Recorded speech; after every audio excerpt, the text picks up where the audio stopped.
Yahya Sinwar की अब मौत हो चुकी है। उसकी हत्या का लेकिन आगे असर क्या होगा?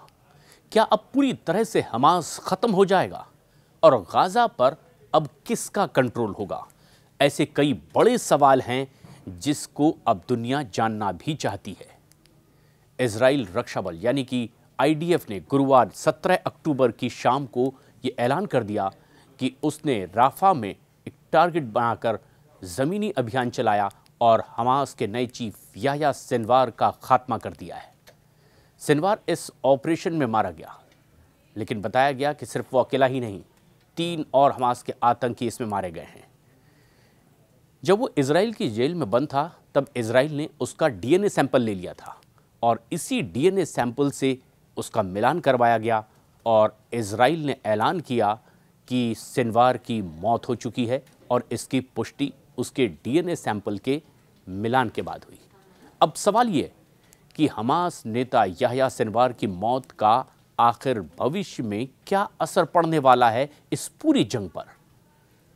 याह्या सिनवार की हत्या के लिए इजरायली युद्ध मशीन का इस्तेमाल किया गया और बड़ा दबाव अब हमास पर भी पड़ता दिखाई दे रहा है। ये एक बड़ा झटका हमास के लिए है। अब माना जा रहा है कि हमास का अस्तित्व ही पूरी तरह से संकट में है। इसके साथ ही साथ फिलिस्तीन में अब दुश्मनी को खत्म करने के लिए एक छोटा सा रास्ता भी मिलता दिखाई दे रहा है। इजराइल का युद्ध का मकसद शुरू से ही हमास को इस जमीन से नस्त नाबूद कर देना था और अब ये टारगेट पूरी तरीके से साफ दिखाई देने लगा है। सिनवार की मौत और एक मील का पत्थर भी इस मिशन में इजराइल के लिए साबित होता दिखाई दे रहा है। जुलाई में इस्माइल हानिया और सितंबर में हिजबुल्लाह चीफ हसन नसरल्लाह की हत्या के बाद ये इजराइल की ओर से दुश्मन नेता की शायद सबसे बड़ी हत्या है। क्या अब इसके बाद एक सिरे से संघर्ष खत्म होता दिखाई देगा? क्या इसके कोई आसार अब इस हत्या के बाद दिखाई दे रहे हैं?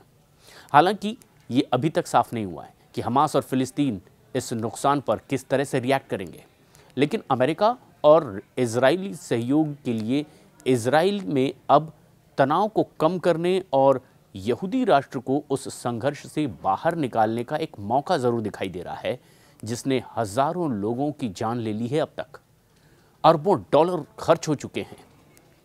पूरी दुनिया को एक लंबे समय तक राजनीतिक और नैतिक संकट में इस संघर्ष ने डाल दिया है और हो सकता है कि गाजा पर अब पूरी तरह से इजराइल का ही कंट्रोल हो जाए।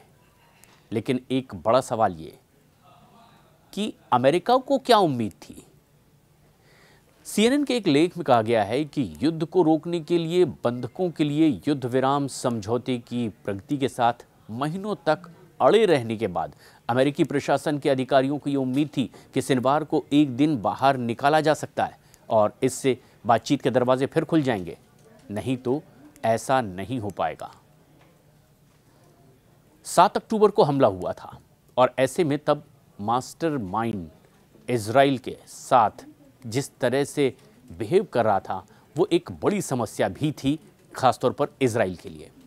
इजराइल लंबे समय से सिनवार को 7 अक्टूबर को जो हमला हुआ उसका मास्टरमाइंड मानता रहा और उसे चलता फिरता मरा हुआ आदमी भी इजराइल कहता रहा। अब माना जा रहा है कि इस हमले की योजना दिसंबर 2022 में ही बना ली गई थी, जब सिनवार ने गाजा में एक रैली में इजराइल को अंतहीन रॉकेट भेजने और सैनिकों की बेतहाशा मौत की ओर इशारा कर दिया था और ऐसा उसने ऐलान किया था।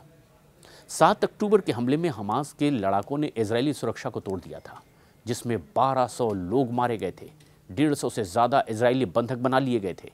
गाजा में पिछले कई सालों में ये सबसे बड़ी झड़प थी और उसने इजराइल के रक्षा तंत्र की तैयारियों पर भी कई बड़े सवाल खड़े कर दिए थे और उसके बाद से ही इजराइल इस पूरी तैयारी में था और आखिरकार उसने याह्या सिनवार का खात्मा कर दिया है और ये इजराइल के लिए इस पूरे संघर्ष में एक बड़ी जीत माना जा रहा है।